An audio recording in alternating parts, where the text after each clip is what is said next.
করতে হবে। আমাদের দলের কর্মীদেরকে বলবো আমরা সাধারণ লোকের পাশে থাকতে চাই, কিভাবে তাদের পরিবেশে আমরা মিলেমিশে থাকতে পারি সে ব্যবস্থা করবো। বিস্তারিত আর বললাম না, বাকি কথা আমাদের। আমি চাই যে আমাদের দলের নেতাকর্মীরা আছে তাদেরকে আমি সতর্ক করে বলি, তোমাদের দ্বারা কিন্তু আমাদের দল, তোমরা যদি প্রতিটা ইউনিটে খোঁজখবর নিবা, দলের ছেলেরা কেমন আছে খোঁজখবর রাখবা, এবং দলের ওখানে সামাজিক অবস্থা আমাদের কেমন আছে সবকিছু নিয়ে আলাপ আলোচনা প্রতিদিন করতে হবে। এখন থেকে আমাদের ক্লাসে কন্ট্রিবিউট করতে হবে, কারণ আমাদের সামনে কিন্তু ভয়াবহের সাথে আমাদের মিশতে হবে। আমরা সমাজকে ধরে রাখলে হবে না, একটু মনে রাখবা। আর মনে করো না আমরা ক্ষমতা এসে পড়েছি, আমরা অনেক কিছু হয়ে গেছে, মনে করলে ভুল করবা। আমরা সাধারণ লোকের পাশে থাকতে চাই এবং সাধারণ লোকের যে দুঃখ কষ্ট সেগুলি আমরা জন্য সমাধান করতে পারি।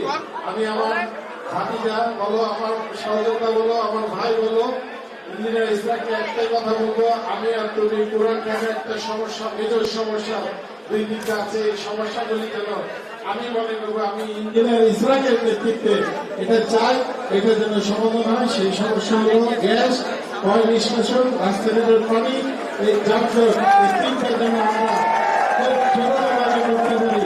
আমরা যে ভোট চাওয়ার সময় প্রতিটা মা বোন একটাই কথা বলেছে, বাবা আমাদের গ্যাসটা কিভাবে ব্যবস্থা করা যায়, পয় নিষ্কাশন কিভাবে করা যায়, এবং আমাদের পুরান ঢাকা এত পানি জমে যায় বিভিন্ন জায়গায়, এই পানিটা জমার থেকে আমরা কিভাবে নিস্তার পাই সেই ব্যবস্থা।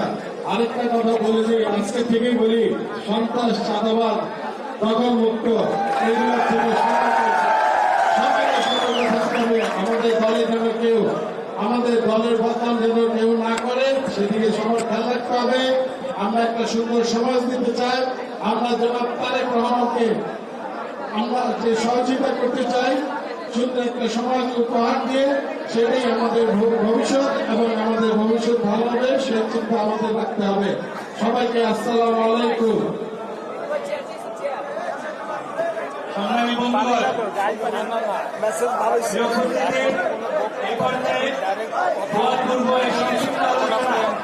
এখন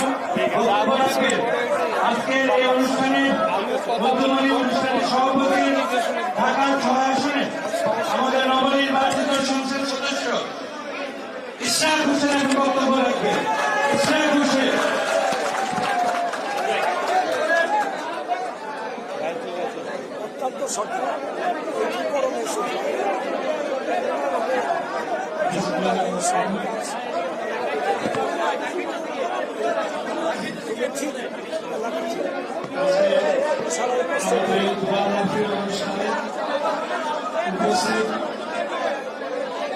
সদ্য নির্বাচিত ঢাকা 7 আসন থেকে ধানের শীষ মার্কা নিয়ে যিনি বিজয়ী হয়ে আমাদেরকে গর্বিত করেছেন, জনাব হামিদুর রহমান হামিদ, উপস্থিত বিএনপি এবং সকল অঙ্গ সহযোগী সংগঠনের নেতৃবৃন্দ, ঢাকা মহানগর দক্ষিণ বিএনপি,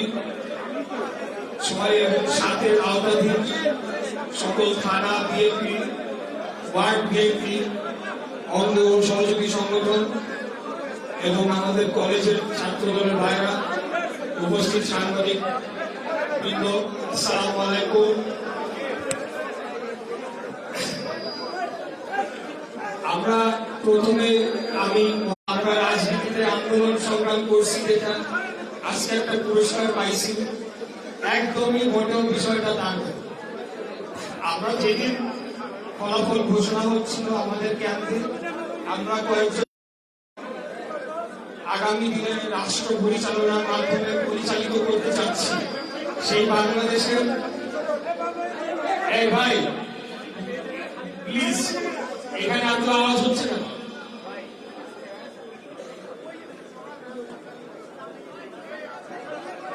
আমাদের তোমরা বাইরে যাও, তোমাদের থাকার দরকার নেই, সাংবাদিকদের জায়গা করে। আমাদের এখন বর্তমানে স্বৈরাচারী ফ্যাসিবাদী শাসন আমল পতনের পর অর্থনীতি একেবারেই স্থবির হয়ে পড়েছে। শ্রমজীবী মানুষ, সীমিত আয়ের মানুষ, নিম্নদের মানুষ, তারা যাতে তাদের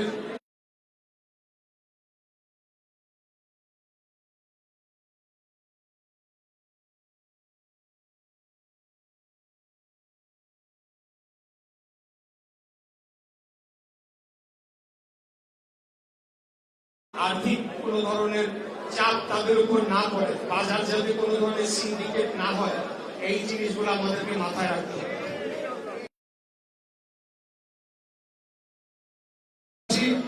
আমি বলবো যে আমাদের যে ঢাকায় আমরা দক্ষিণে আমরা যে কয়েকজন আমরা বিজয়ী হয়েছি, এটা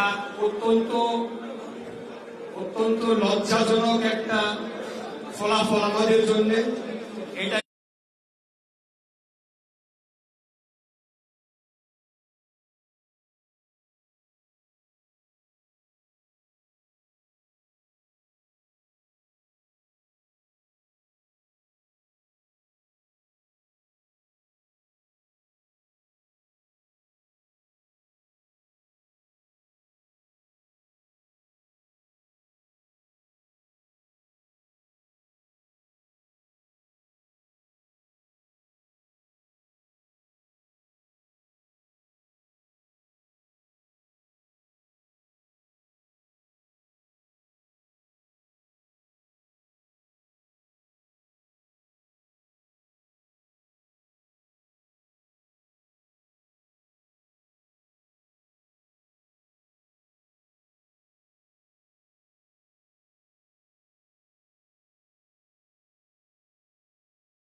কষ্ট দিবে, কারোর কোনো ক্ষতি করার চেষ্টা করবে, অন্যায় ভাবে কারো কিছু দাবি করবে, অন্যায্য কিছু দাবি করবে, এগুলা ব্যাপারে একেবারে আমরা জিরো টলারেন্স নীতিতে আমি আর হামিদানদের যাবো ইনশাআল্লাহ।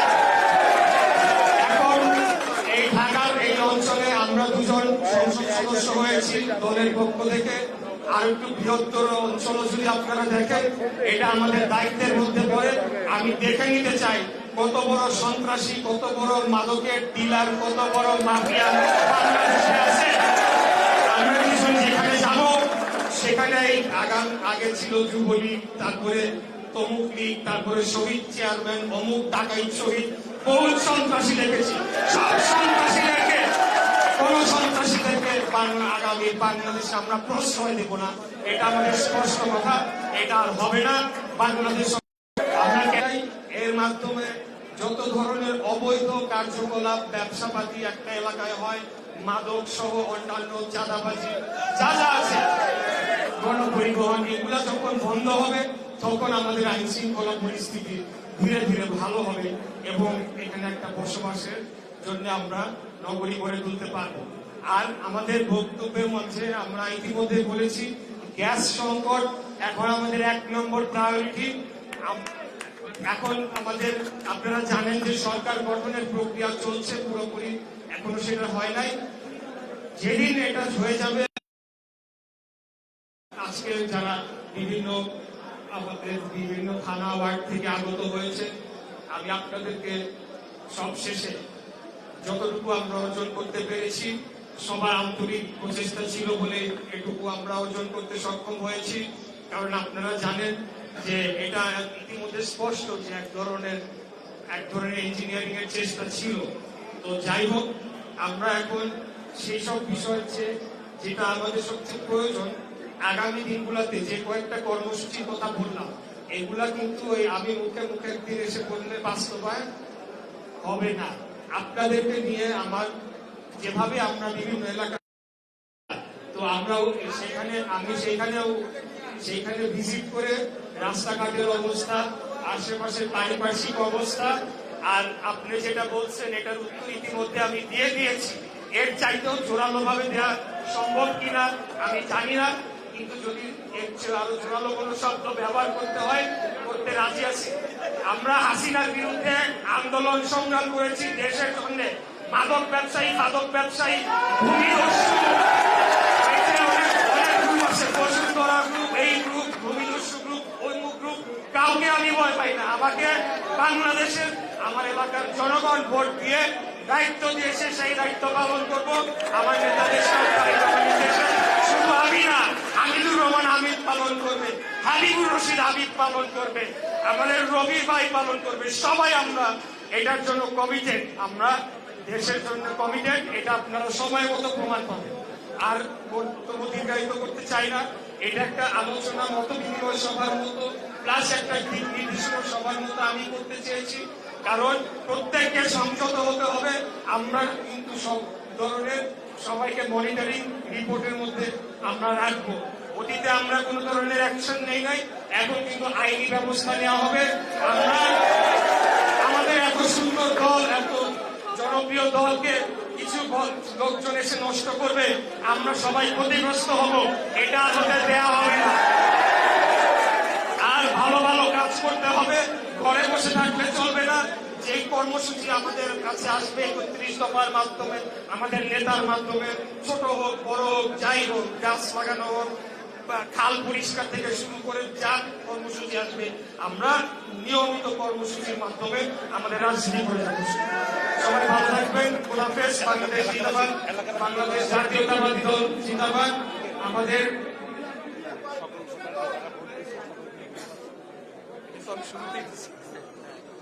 আমি আজকে আমাদের উপস্থিত সাংবাদিক ভাই এবং অন্যান্য যারা রয়েছেন ওয়ার্ড এবং থানা নেতৃবৃন্দের মাধ্যমে এলাকাবাসী সকলে যারা আমাকে ভোট দিয়েছেন তাদের আমি আর ধন্যবাদ দিয়ে কি বলবো। আমি মহান আল্লাহ তাআলার কাছে দোয়া করি যাতে তারা আমার উপর যে আস্থাটা রাখেছে সেটার প্রতিদান যাতে আমি সঠিকভাবে দিতে পারি। যারা ভোট দেয় নাই তাদের প্রতিও একই বার্তা আমার কাছে। কোনো একটা দলের ভোটের কিছু নাই, সকলেই এটা জানে। এটা রাজনীতির একটা সিম্বল থিওরি। যখনই একজন ব্যক্তি জনপ্রতিনিধি নির্বাচিত হয়ে যাবে, ওই অঞ্চলের প্রত্যেকটি নাগরিকের দায়িত্ব তাকে নিতে হবে। ধন্যবাদ।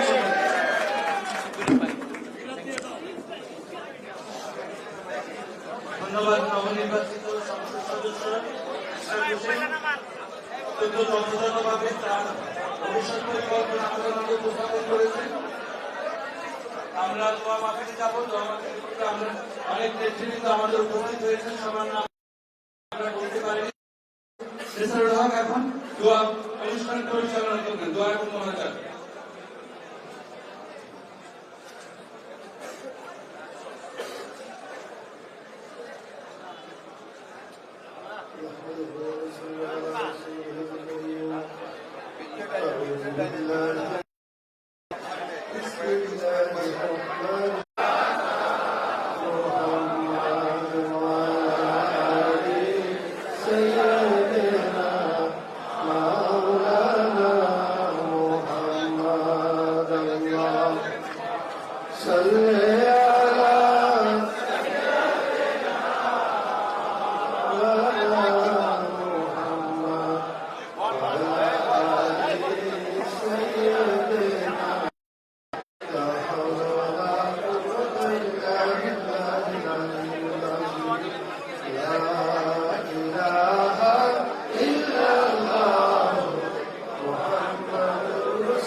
ربنا اغفر لي ولوالدي وللمؤمنين يوم يقوم الحساب رب ارحمهما كما ربياني صغيرا رب ارحمهما الشكر الصواب সোনার মদিনায় নবী পাকের রওজা মুবারক পৌঁছে দাও। तमाम পৃথিবীর নিচে যত মুসলমান নরনারী শুয়ে গেছেন তাদের সকলের আহ্বানের হাদিয়া পৌঁছে দাও। রব্বুল আলামিন তুমি অন্তর্যামী, তুমি ভালো করে মঞ্জুর করো। রব্বুল আলামিন ঢাকা 6 আসন থেকে নির্বাচিত আল্লাহ ইঞ্জিনিয়ার ইশরাক হোসেন আজকে এই দোয়া মাহফিলের আয়োজন করা হয়েছে। রব্বুল আলামিন এই আসক্তিতে তার পিতা বারবার নির্বাচিত হয়েছে। আল্লাহ তার পিতার অসমর্থ কাজগুলো আল্লাহর হাত ইঞ্জিনিয়ার ইশরাক হোসেনের মাধ্যমে যেন করতে পারে সেই তৌফিক দান করো। আল্লাহ আজ তার বাবা দুনিয়ায় বেঁচে নাই, তোমার সান্নিধ্যে চলে গিয়েছে। আল্লাহ তিনি জীবিত থাকলেন আল্লাহ কত খুশি হতেন তার সন্তান আজকে জাতির নেতৃত্ব দিতেছে। আল্লাহ আল্লাহ মেহেরবানি করে আমাদের প্রিয় নেতা যারা সাদেক হোসেন খোকা ভাইয়ের জিন্দেগির সমস্ত গুনাহটা মাফ করে দাও। এই দেশের জন্য জাতির কল্যাণের জন্য তিনি যে ভালো কাজগুলো করেছে তাকে জারিয়া করে তাকে তুমি জান্নাতের মেহমান হিসাবে কবুল করে দাও। আল্লাহ তাআলা ঢাকা ৭ আসনের নির্বাচিত আমাদের প্রিয় ভাই হামিদুর রহমান হামিদ ভাই এখানে উপস্থিত রয়েছে। আল্লাহ মেহেরবানি করে জাতির কল্যাণে যেন কাজ করতে পারে সেই তৌফিক দিয়া দাও। রব্বুল আলামিন মহান স্বাধীনতার ঘোষক শহীদ রাষ্ট্রপতি জিয়াউর রহমান আল্লাহ শেরে বাংলা নগরী যে উদ্যানে চিরনিদ্রায় শায়িত রয়েছে, মেহেরবানি করে আমাদের প্রিয় নেতাকে জান্নাতুল ফেরদাউস নসিব করে দাও। রব্বুল আলামিন দেশনেত্রী বেগম খালেদা জিয়া বাংলাদেশের ৩ প্রধানমন্ত্রী আল্লাহ গত কিছুদিন তোমার সান্নিধ্যে চলে গিয়েছেন শহীদ রাষ্ট্রপতি জিয়াউর রহমান, তার সহধর্মিনী তার পাশে চিরনিদ্রায় শায়িত হয়েছে। আল্লাহ মেহেরবানি করে আমাদের প্রিয় নেত্রীকে জান্নাতের আলা মাকাম দান করে দাও। রব্বুল আলামিন এই দেশের জন্য, এই জাতির জন্য, জাতির কল্যাণের জন্য, ইসলামের জন্য যে কাজগুলো করেছেন আল্লাহ তাকে জারিয়া করে আমাদের প্রিয় মা, আমাদের প্রিয় নেত্রী দেশনেত্রী বেগম খালেদা জিয়াকে জান্নাতুল ফেরদাউস নসিব করে দাও। আল্লাহ তার কলিজার টুকরা আরাফাত রহমান কোকো বানানি কবরস্থানে শুয়ে রয়েছে। আল্লাহ মেহেরবানি করে আরাফাত রহমান কোকোকে জান্নাতুল ফেরদাউস নসিব করে দাও। রব্বুল আলামিন তোমার দরবারে ফরিয়াদ জানাই আল্লাহ। আল্লাহ বিএনপির চেয়ারম্যান আলহাজ তারেক রহমান যার নেতৃত্বে বাংলাদেশ আমরা দ্বিতীয়বার স্বাধীন করেছি, আয় আল্লাহ বিপুল ভোটের ব্যবধানে আগামী কয়েকদিনের মধ্যে বাংলাদেশ জাতীয়তাবাদী দল সরকার গঠন করতে যাচ্ছে। আয় আল্লাহ আমাদের প্রিয় নেতা জনাব তারেক রহমানের নেক হায়াত দান করে দাও। আয় আল্লাহ যোগ্য পিতা যোগ্য মাতার সন্তান হিসেবে এই দেশের খিদমত করতে পারে সেই তৌফিক দান করে দাও। আয় আল্লাহ সকল দুশ্মনের দুশ্মনী থেকে তাকে তুমি হেফাজত করো। আল্লাহ সকল ষড়যন্ত্রকারীদের হাত থেকে তাকে তুমি হেফাজত করো। বাংলাদেশের উপরে খায়ের বরকত নাযিল করে দাও। সুখী সমৃদ্ধশালী বাংলাদেশ কবুল করে নাও। আল্লাহ শেষবারের মতো তোমার দরবারে ফরিয়াদ জানাই, আলহাজ ইশরাক হোসেনের হাতকে তুমি শক্তিশালী করে দাও। আল্লাহ যত ষড়যন্ত্রকারী, আল্লাহ যত কুচক্রকারী, আল্লাহ তাদের হাত থেকে এই এলাকার থেকে মুক্ত করতে পারে সেই তৌফিক দিয়া দাও। আল্লাহ এই অঞ্চলের সকল মানুষের উপরে তোমার খায়ের বরকত নাযিল করে দাও। আল্লাহ আমাদের আজকের দোয়া মাহফিলের পরে তোমার রহমত নাযিল করে দাও। রব্বানা তাকাব্বাল মিন্না ইন্নাকা আনতাস সামিউল আলিম ওয়া তুব আলাইনা ইয়া মাওলানা ইন্নাকা আনতাত তাওয়াবুর রহিম। وقل لا